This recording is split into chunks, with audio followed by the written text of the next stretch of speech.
Boomer Gallant, and you can see him on CBC News Compass. It begins at 6 o'clock, and that's 18 minutes away. Time to visit another islander living or traveling or working off island. Main Street on the Map has been going for a few years now, and in that time, we've spoken to people around the world. Today, we're heading for the West Coast. That's where Kailea CBC lives. Hi, Kailea. Hi. Where have we reached you? I am in Ojai, California right now. And whereabouts is that in California? Is it in the middle or... It's about an hour outside of Los Angeles, where I live. Before we talk about what you're doing there, just connect the dots back here to PEI and tell me, who's your family? Well, my parents are Ronnie and Mary Lee Schweitzer. My grandmother is Marion Reed, and on my dad's side, my grandparents were Schweitzer. And do you have siblings? And my brother is Rob Schweitzer, Sunday Punch. Okay, yeah. I think there's a rock star theme going on here, Kailea.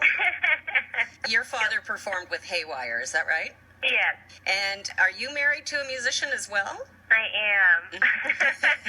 Yeah, my husband is the drummer for Tokyo Police Club. They're a Canadian indie rock band. Right. Something I guess your mother has just gotten used to, that hanging out at gigs and having bands practice is part of the life. That's right. Where did you go to school on PEI? I went to Colonel Bay. Did you grow up in Charlottetown?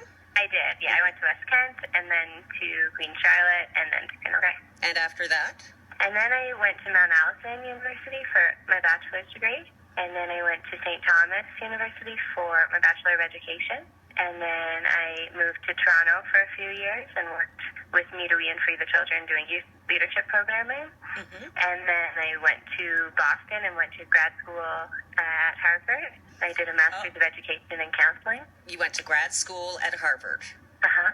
Wow. And then I moved to Los Angeles. Okay, just don't jump right over that, Kailea. What was that like to go to Harvard? Was it intimidating? Was it fun? What was it like? It was fun. You know, when I was at Queen Charlotte, I had Mr. Fitz as my band teacher, and I loved being in the band program. I was a percussionist. At one point, we were able to be part of something called Honors Band. They would pick the kids who really, really loved band, and then for a weekend, you'd get together with kids from other schools who also really, really loved band. Yes. And it was just the best time during that.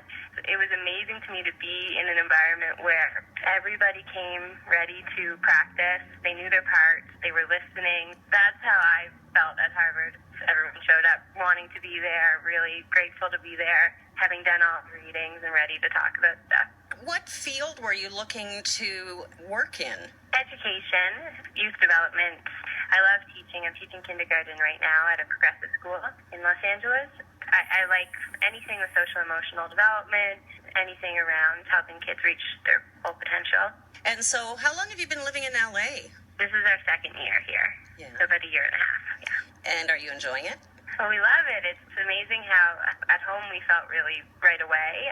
I mean, it's not PEI, but it's interesting how maybe it's just being close to the ocean. I don't know, but I felt more at home here. So when you're not working, what do you do for fun, or where do you like to go and explore or hang out? There's just so much in California. It's so easy to do day trips, and we like going for hikes. There's so many beautiful mountain ranges. I really love yoga and running, and you can do that year-round. Yeah, and I like writing and reading, and I've made some nice friends, and we're lucky to have a lot of great Canadian visitors coming by pretty regularly, so we like to show them around. Yeah. You have a blog called Young, Wild, and Tidy. I do. Yeah. When did you start that? I think it was April, so last spring. So you talk about what you like to eat. You've got recipes in there. And you've got something called plans. Tell me about plans. I really had always loved organization. Even when I was little, I would be the kid at a birthday party who would be folding wrapping paper after the presents were opened. And so I've always just been really interested in creating order and systems for efficiency. I find it so much fun. Somewhere along the line, the planners that I was using just didn't have all the features that I was looking for, and I started making them with plain notebooks.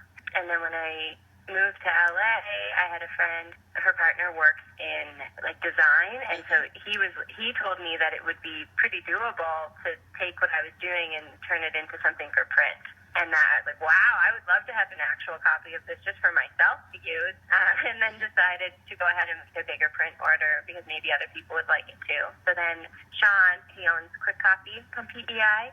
He's a friend of my family's, and he was so great and helped work it out. And he told me everything I needed to know. And so I printed a bunch of them in Canada and on PEI, and then I printed a bunch of them here in LA.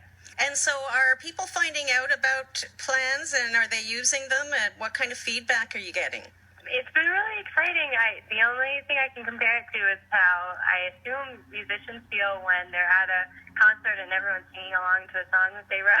Mm-hmm. It's been kind of crazy whenever I see people actually using it. The aesthetic of the book is all handwritten and handmade. So I watercolor painted the cover using materials from my kindergarten class, and the inside is all of my handwriting. So when I see people using it, it's kind of surreal. It's still pretty new. I mean, it happened in September when they were first printed, and so it's only been a couple of months. They're now carried in Charlottetown at the Bookmart, which is so great, and I have a store here in LA that carries them as well, but otherwise I do it online orders. I was looking at it through your blog and video there. It's not dated, which for someone like me, you will not believe how many journals I've started. And I like the little bits where people can focus on something that they want to improve or a habit they want to end. It's more than just a day timer. Yeah, I really wanted it to help people break down goals and actually help them move towards what they want to achieve, and not just be kind of a place to dump all the things you need to get done in a day. There is something called the habit box, which has, I just put that in at the last minute, and it's been one of the things I hear the most about people really enjoy using. It's just a tiny little rectangle on every page, and each week, if you're trying to build a habit or break a habit, you just tally mark to represent every time you're implementing that new habit. So I have a friend who's trying to increase how often she flosses, and just having a visual representation to track that is enough motivation to do it. Well, I hope it goes well for you. I think it may, just with what's happened in a few months. Oh, thank you so much. Kaylee, do you get home to PEI very often? I'm really excited to be coming home for the holidays this year. I was unable to come for quite some time because of the visa restrictions, and then I intend to be home for quite a bit of next summer as well. As being a teacher, I have the flexibility to do that. Before we go, is there anybody you'd like to say hi to here at home? Oh, well, I'd like to say hi to all of my family, all of the Reeds and Schweitzers, and I can't wait to see you in a few weeks. That's great, Kaylee. Thanks a lot for doing this. Oh, thank you. Yeah, it was great chatting with you. You too. Kaylee Schweitzer lives and works in LA. For more on the Plans Planner, you can check Kaylee's blog, youngwildandtidy.com. Now, if you know an islander living